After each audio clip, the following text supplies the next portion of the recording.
Hello friends, स्वागत है आपका आपके अपने लीगल चैनल सोच पर प्रहार में। मैं हूं एडवोकेट सनी शर्मा और दोस्तों आज की इस वीडियो में मैं बात करने वाला हूं सेक्शन 376 की।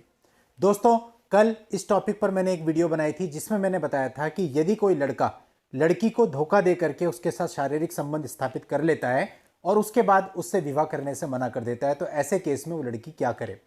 तो वहां पे कुछ लोगों के प्रश्न आए थे कि सर अगर यही चीज वाइस वर्सा हो, यानी कि लड़का और लड़की आपसी सहमति से साथ में थे लेकिन लड़की खुद से उससे अलग हो गई, लेकिन जब लड़के की शादी होने लगी तो उस समय पे लड़की ने 376 का फॉल्स केस कर दिया, तो ऐसे में लड़का क्या करे। तो आज इस मैटर के इस पहलू पर हम विचार करने वाले हैं और पूर्व में भी मैं इस प्रकार की कई सारी वीडियोज बना चुका हूं जहां पर मैंने आपको बताया कि यदि आपके ऊपर फॉल्स केस हो जाता है 376 का तो आपको क्या करना चाहिए। और आज की इस वीडियो में दोस्तों मैं आपको कुछ कानून ऐसे बताने वाला हूं जिससे आप अपनी प्रोटेक्शन कर सकते हैं। तो चलिए दोस्तों वीडियो को स्टार्ट करते हैं और यदि आपने अभी तक भी इस चैनल को सब्सक्राइब नहीं किया है तो चैनल को सब्सक्राइब करके नोटिफिकेशन बेल पर जरूर क्लिक कर लें ताकि फ्यूचर में भी जब भी मैं आपके लिए इस प्रकार की कोई वीडियो लेके आऊं तो उसकी जानकारी आपको सबसे पहले मिले।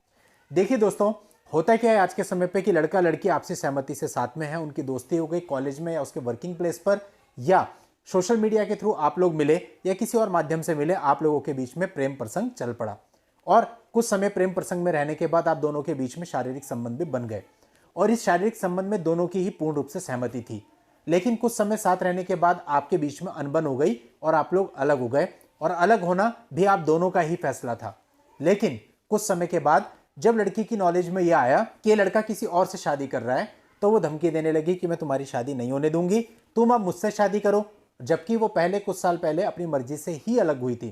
तो ऐसे केस में लड़का फंस जाता है, लड़के के लिए समस्या बनाती है। अब क्या करे, अब या तो वो उसकी बात माने और या उसकी बात नहीं मानता तो उसके ऊपर एक फॉल्स केस 376 का हो जाएगा। दोस्तों यहां पे मैं आपको बता दूं कि जो कंसेंसुअल सेक्स होता है वो किसी भी तरह से रेप की कैटेगरी में नहीं आता है। इस पर ऑलरेडी बहुत सारे जजमेंट आ चुके हैं। दिल्ली हाई कोर्ट ने हाल ही में कहा था कि ब्रेकअप करना कोई क्राइम नहीं है। मतलब अगर आप अपनी मर्जी से साथ में रह रहे हैं और अपनी मर्जी से आपका ब्रेकअप हो जाता है तो उसके बाद आप दूसरे पार्टनर पर रेप का आरोप नहीं लगा सकते हैं।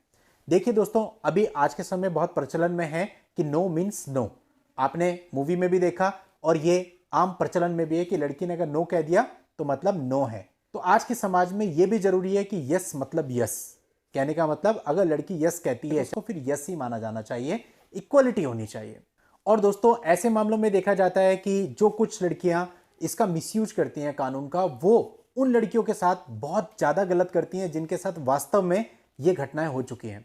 क्योंकि देखिए दोस्तों, अभी आज के समय पे अगर आप डेटा उठा के देखेंगे तो फॉल्स 376 के केसेस समाज में बहुत ज़्यादा बड़े हैं। अब ऐसे में किसी लड़की के साथ इतना घिनौना क्राइम अगर वास्तव में हो जाए और वो अपनी फरियाद लेके थाने पे जाए तो उसको भी उसी नज़र से देखा जाता है कि इसने कंसेंसुअली उस व्यक्ति के साथ ये सारे संबंध बनाए होंगे। तो आप सोचिए उस लड़की पर क्या गुजरती होगी। तो इसलिए इससे केवल वो लड़के ही हैरेस नहीं होते बल्कि वो लड़कियां भी हैरेस होती हैं जो बेचारी सचमुच पीड़ित हैं। मैक्सिमम इस प्रकार के फॉल्स केसेज में यही होता है, लड़की कहती है कि मुझे शादी का झांसा देके इसने मेरे से शारीरिक संबंध बनाए और उसके बाद मुझसे शादी करने से मना कर दिया, अब ये किसी और से शादी कर रहा है और लड़का ऐसे में कुछ भी नहीं कर पाता है। तो देखिए, अगर आपके ऊपर फॉल्स केस हो रहा है तो फॉल्स केस में बहुत सारी चीजें होती हैं। एक तो वो टाइमली कभी भी एफआईआर दर्ज नहीं होगी, क्योंकि अगर सोची समझी साजिश के तहत केस किया जाता है तो वहां पे हमेशा डिले होगा।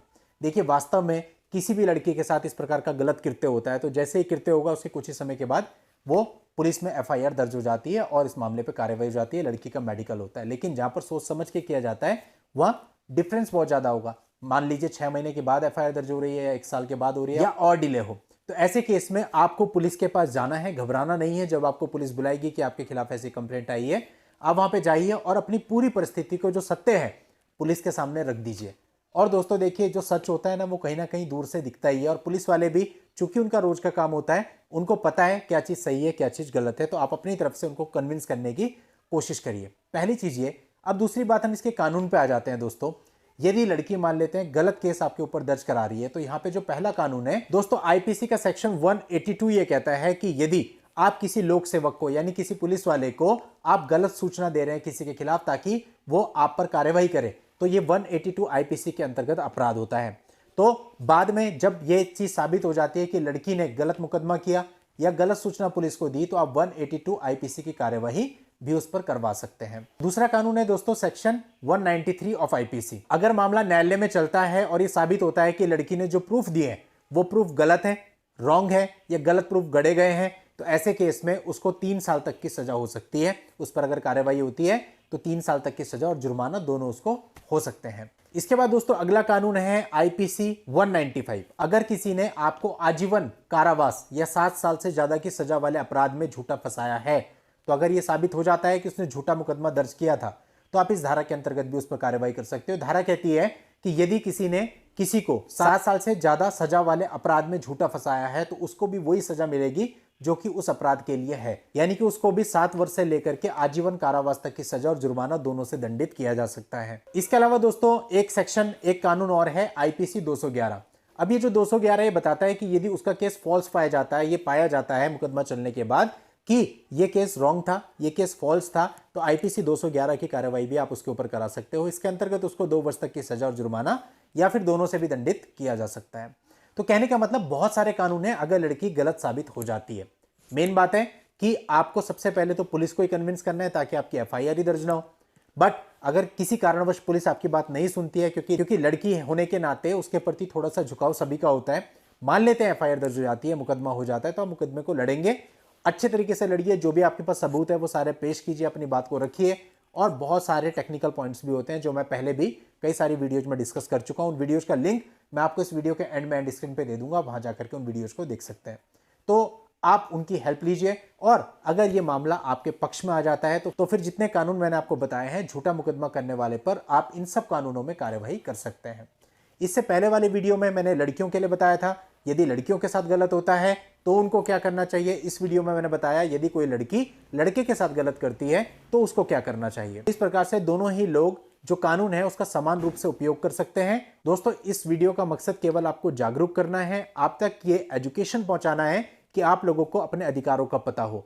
बात जेंडर की नहीं होनी चाहिए, चाहे आप लड़के हैं चाहे आप लड़की है। यदि आपके साथ गलत हो रहा है तो आपको यह पता होना चाहिए कि जो व्यक्ति आपके साथ गलत कर रहा है उसके खिलाफ आपके पास क्या क्या कानून उपलब्ध हैं, क्या क्या अधिकार उपलब्ध हैं। और जितने कानून दोस्तों मैंने ये बताए, ऐसा नहीं है केवल लड़का ही यूज कर सकता है। यदि किसी मामले में लड़का लड़की को जबरदस्ती परेशान कर रहा है या उसके ऊपर कोई गलत केस करता है तो वो लड़की भी इन सारे कानूनों का यूज करके उसको दंडित करा सकती है। तो चलिए दोस्तों आज की इस वीडियो में इतना ही। नेक्स्ट वीडियो में नई लीगल जानकारी के साथ मैं आपसे फिर मिलूंगा।